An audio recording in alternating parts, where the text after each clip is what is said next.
All right, strap in, everyone, because today we are going deep, deep into a real bone chiller, the case of the Miami Strangler. Oh, yeah. This one's a classic. A real classic unsolved case. Absolutely. From 1964 to 1970, this unsolved string of murders just absolutely left Miami, Florida on edge. Yeah. And we're going to try to piece together what we can from the reports. We had the police reports, some news articles, and even a book A whole book dedicated to it. dedicated to the case to Yeah. try to figure out what happened. You know what's so fascinating about this case from like a criminologist's perspective is the inconsistency of the killer's MO, their modus operandi. Their method? Yeah, their typical method. Yeah, their typical method. It's like trying to catch smoke. Yeah. Some victims were strangled, others bludgeoned, some were posed, some were robbed, but there's no clear pattern. So right off the bat, we've got a puzzle. Excellent. And for investigators in the 60s, I can only imagine how frustrating that must have been. To lay the groundwork, let's start with what we do know. Okay. The Miami Strangler is believed to have killed at least 9 women, officially, during that time period. And that number is likely very conservative. Yeah. There are a couple of additional cases that could be connected, but the MO is just different enough that it muddies the waters. It's like another layer of mystery right from the start. I like it. So let's talk about those early victims then. Okay. I read about Mary E. McGreevy, the first known victim, who was found smothered in her home back in 1964. Right. It's a disturbing start, but at this point, it's just an isolated incident, right? Exactly. It's only when we look at the subsequent cases that a potential pattern or lack thereof begins to emerge. Okay. So just 6 months after McGreevy, Sylvia Valdez was found dead in her car. Oh, wow. So soon. Yeah, strangled with a scarf, shot twice in the head, some belongings missing. Wow. Now things are escalating quickly. And wasn't there something about her being seen talking to 2 men before her death? I remember reading something like that. You're right. Yeah, the parking lot attendant who helped Valdez with her flat tire Right. saw her talking to 2 men he could only describe as Cuban. Okay. Were they involved? It's impossible to say for sure. Right. But that detail combined with the violence of her death Yeah. really makes this case stand out. It really does. Yeah. It makes you wonder if she knew her killer or if this was, like a random encounter gone wrong or, Right. and the fact that those men were never identified. Right. Like that's a loose end that must have haunted investigators. Absolutely. And it also speaks to the challenges of investigating a case like this in 1960s Miami. Yeah. Imagine trying to track down 2 vaguely described men in a city that was just a melting pot of cultures and communities. Right. Yeah. It's a needle in a haystack. Exactly. Yeah. It's a needle in a haystack situation. So frustrating that, potentially these men could hold the key. They could have so much information. Right. And they were never identified. So, okay. Yeah. So if we move on then to the next victim, Bernadita Gonzalez, things take another turn there, right? Yes. She disappeared from a beauty salon and was later found in a lake. And this time there's another detail that doesn't quite fit. Okay. Gonzalez was killed by blunt force trauma to the head, possibly with a hatchet, and her underwear was missing. Okay. But her jewelry was left behind. Interesting, yeah. So this adds another wrinkle to the whole MO question. So we have strangulation, we have a shooting, and now we have blunt force trauma. Right. Plus this missing underwear. It makes you wonder what kind of psychological profile we're dealing with here. Well, that's where it gets interesting, Yeah. The missing underwear, particularly if it becomes a pattern, could suggest a specific type of offender who takes trophies, often driven by a need to exert control and relive the crime. But it's too early to say for sure. Right, yeah, and that's what's so captivating about this case, isn't it? Like, each new detail raises more questions than it answers. Exactly. It's 1966 now, and so far the Miami Strangler has been terrifyingly unpredictable. Absolutely. Yeah. Yeah, it really is a case that keeps you guessing. Yeah. And that unpredictability only intensifies as we go. Right.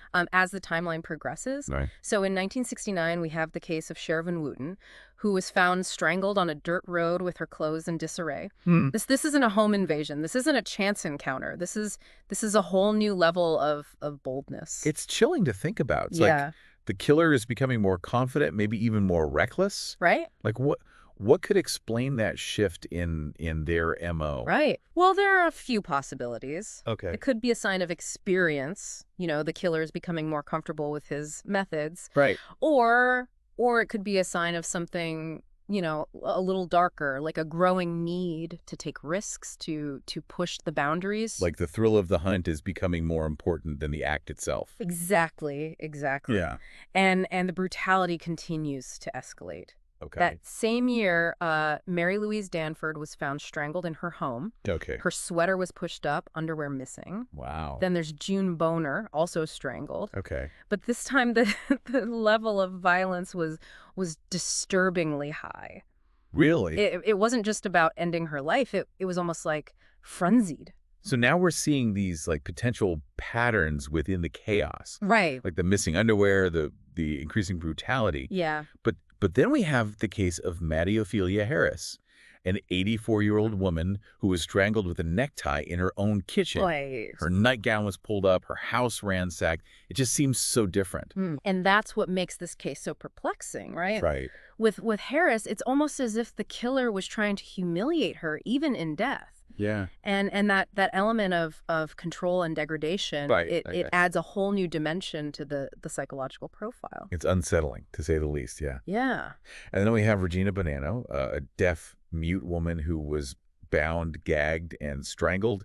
The vulnerability of that victim is just, it's heartbreaking. And that vulnerability is likely what made her a target, Yeah. Serial killers often prey on those they perceive as weak or easy to control, and Yeah. it just reinforces the fear that must have gripped Miami at this point. Like Yeah. anyone could be next. And amidst this growing terror, we have a potential suspect emerge, Okay. Calvin Jones Jr., he was a truck driver, and an ex-con who actually knew two of the victims, Wow. Sylvia Valdez and Patrice Newkirk. Now this is where it gets really interesting. It does, yeah. So Jones was actually the parking lot attendant who helped Valdez with her flat tire. Oh, wow, okay. He was questioned by police, but ultimately never charged. Why wouldn't they pursue him further? Well, you got to remember, this was the 1960s. Forensic science wasn't nearly as advanced as it is today. Right. They likely lacked the physical evidence, the fingerprints, the DNA that's needed to conclusively link him to the other crime scenes. Right. Or perhaps, there were inconsistencies in witness testimony Right. that cast doubt on his involvement. It must have been incredibly frustrating for investigators, like Oh, absolutely. to have a potential suspect right there in front of them, Right. but not be able to connect all the dots. Absolutely. And it adds another layer of intrigue to the case. Totally. Did they have the right guy but couldn't prove it? Right. Or was Jones just a red herring, a tragic coincidence in this larger unsolved puzzle? So, with the suspect on the radar, but no definitive answers, the final confirmed victim of the Miami Strangler enters the picture. Patrice Newkirk. Right. She was found bludgeoned to death in the trunk of her own car, a level of brutality unlike anything we've seen so far. Yeah, the violence inflicted upon Newkirk was extreme. Yeah. The damage to her skull was so severe it suggested a real personal rage. And to make things even more unsettling, a piece of her dress was torn off and tied around her neck. Almost like a signature, like a calling card. Exactly. It suggests a need to not only control the victim in life, but even in death. Wow. It's a level of psychological complexity that makes this case so fascinating and so terrifying. So the confirmed killings end with Newkirk, but there are two other potential victims in 1971. Right. Mary Frances Sims and Claire Jane Armali. And these cases are crucial Okay. because they challenge our understanding of the Miami Strangler's MO. Okay. So Sims was sexually assaulted, strangled, and stabbed, while Armali was strangled with no signs of sexual assault. So we're back to those inconsistencies again. Right. Was the killer evolving, adding new elements to his crimes? Right. Or was there a copycat at work, like capitalizing on the fear that had already gripped Miami? These are questions that continue to baffle investigators to this day. Yeah. And the fact that the Miami Strangler was never caught, it only adds to the mystery. It's almost like he just vanished into thin air, Yeah. leaving behind all these unanswered questions and this city just like gripped in fear. I mean, what stands out to you as the most like perplexing element of this case? Is it the inconsistent MO? Is it the unidentified suspect?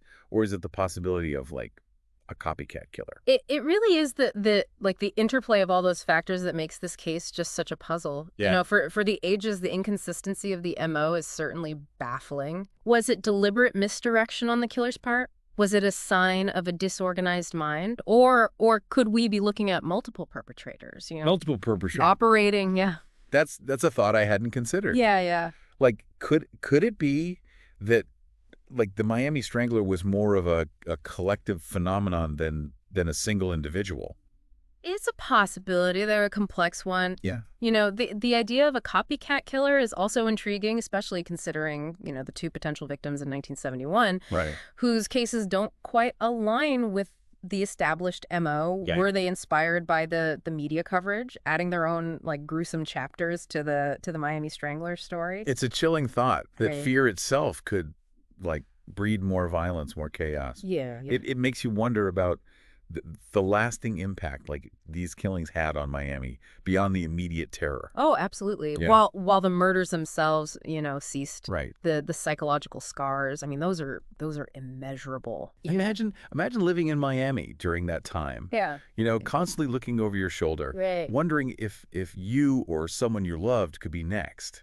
It's a stark reminder that the ripple effects of these kinds of crimes, they extend far beyond the crime scenes themselves. Absolutely. They impact families, communities, even the perception of a place. Precisely. And it underscores the importance of not just, solving these cases, Yeah. but also understanding the motivations behind them. Right. The social and psychological factors that contribute to such acts of violence. So we're left with a puzzle with missing pieces. Yeah. The Miami Strangler was never caught.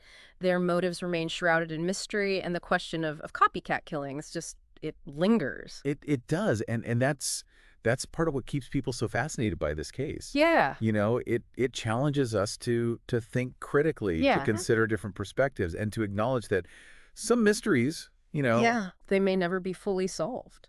it's a humbling thought, I think.